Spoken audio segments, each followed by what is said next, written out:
अमरावती शहरासह संपूर्ण जिल्ह्यात सध्या गॅस सिलेंडरचा भीषण तुटवडा निर्माण झालाय। एकीकडे गॅस सिलेंडरच्या दरात 60 रुपयांनी वाढ झाली असताना दुसरीकडे सिलेंडर मिळवण्यासाठी गृहिणींना तासनतास रांगेत उभे राहावे लागत आहे। या परिस्थितीमुळे संतापलेल्या अमरावती शहर महिला काँग्रेसने आज जिल्हाधिकारी कार्यालयाबाहेर चूल पेटवून केंद्र सरकारचा निषेध केला आहे। नोटाबंदीच्या काळात लागलेल्या रांगांप्रमाणेच आता गॅससाठी रांगा लावण्याची वेळ आल्याचा आरोप करत काँग्रेसने सरकारवर जोरदार टीका केली आहे।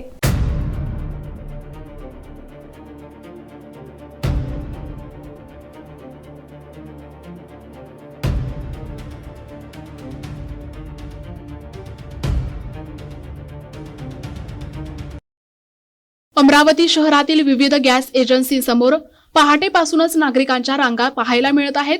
गॅस सिलेंडरचा साठा मर्यादित असल्याने आणि तुटवड्याच्या अफवांमुळे नागरिकांमध्ये भीतीचे वातावरण निर्माण झाले आहे। काही ठिकाणी गोंधळ उडाल्याने वाद टाळण्यासाठी चक्क पोलीस बंदोबस्तात गॅसचे वितरण करावे लागत आहे।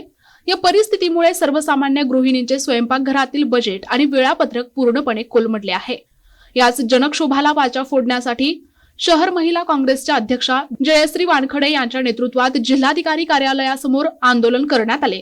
आंदोलक महिलांनी तिथेच चूल पेटवून त्यावर स्वयंपाक केला आणि वाढत्या महागाईचा निषेध नोंदवला। अच्छे दिनाचे स्वप्न दाखवणाऱ्या सरकारने गरिबांच्या तोंडचा घास हिरावून घेतलाय, अशा शब्दात महिलांनी आपला संताप व्यक्त केलाय। या आंदोलनाला शहर काँग्रेस कमिटीचे अध्यक्ष बबलू शेखावत, मनपा गटनेते विलास इंगोले, माजी महापौर मिलिंद चिमोटे आणि अनिल अग्रवाल यांच्यासह काँग्रेसचे शेकडो पदाधिकारी कार्यकर्ते उपस्थित होते।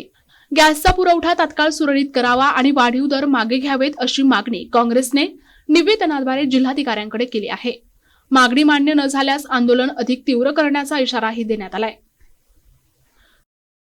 म्हणजे आज बघा महिलांवर अशी परिस्थिती आली की सिलेंडरसाठी लाईन दिसत आहे। जेव्हा पंतप्रधान मोदी जेव्हा भारताचे पंतप्रधान झाले तेव्हा त्यांनी नोटबंदी केली होती। नोटांसाठी लाईन लागली। त्या नोटबंदीमध्ये बऱ्याच जणांचे जीव गेले कारण तिथे धावपळ होत होती। कोविडमध्ये ऑक्सिजन मिळत नव्हता, ऑक्सिजनसाठी लाईन होती। बँकेमध्ये तुम्हाला माहीतच आहे सगळ्यांना KYC करायसाठी सुद्धा लाईन आहे। आज महिलांची दैनंदिन अवस्था अशी करून टाकली आहे मोदी सरकारने। कारण घरात जेव्हा सुरुवात होती सकाळपासून ती सिलेंडरपासून होते आणि चहा पाणी जे दैनंदिन कुटुंबाच्या जी सुरुवात असते त्या सुरुवातीसाठी सिलेंडरचे हाल करून टाकले। म्हणजे 25 दिवसामध्ये सिलेंडर मिळणार, 45 दिवसामध्ये ग्रामीणमध्ये सिलेंडर मिळणार।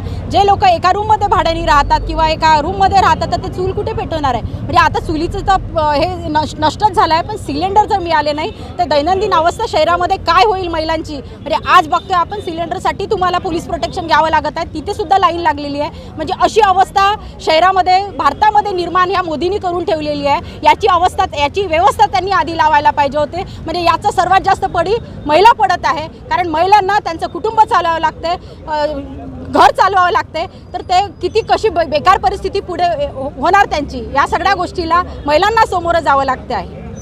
आज नेमकं काय बघा ना, म्हणजे सिलेंडरचं तुम्ही सगळीकडे बघताय। म्हणजे आता जे मुलं जे शिक्षणासाठी चाललेले आहेत, मुलांचं सर्वप्रथम हॉटेल बंद होत आहे, ज्या खानावळ आहे, कारण तिथेही सिलेंडरचं शॉर्टेज आहे। जिथे 120 रुपये थाली जेवण होतं त्या मुलांना जे शिक्षणासाठी त्यांचा थोडका पैसा असतो, जिथे आईवडील पाठवत असतात तिथे त्यांना 250 रुपये थालीने त्यांना जेवण घ्यावं लागतं। म्हणजे किती दैनंदिन अवस्था म्हणजे महिलांची तर आहेच आहे, यामध्ये मुलांचे पण हाल आहे। म्हणजे व्यावसायिकांवर सर्वात प्रथम याचा पण मोठा परिणाम होणार आहे, कारण हॉटेल जवळपास बंद होत आहे।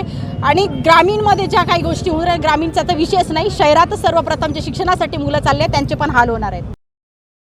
विशेष प्रतिनिधी NTV न्यूज मराठी, अमरावती।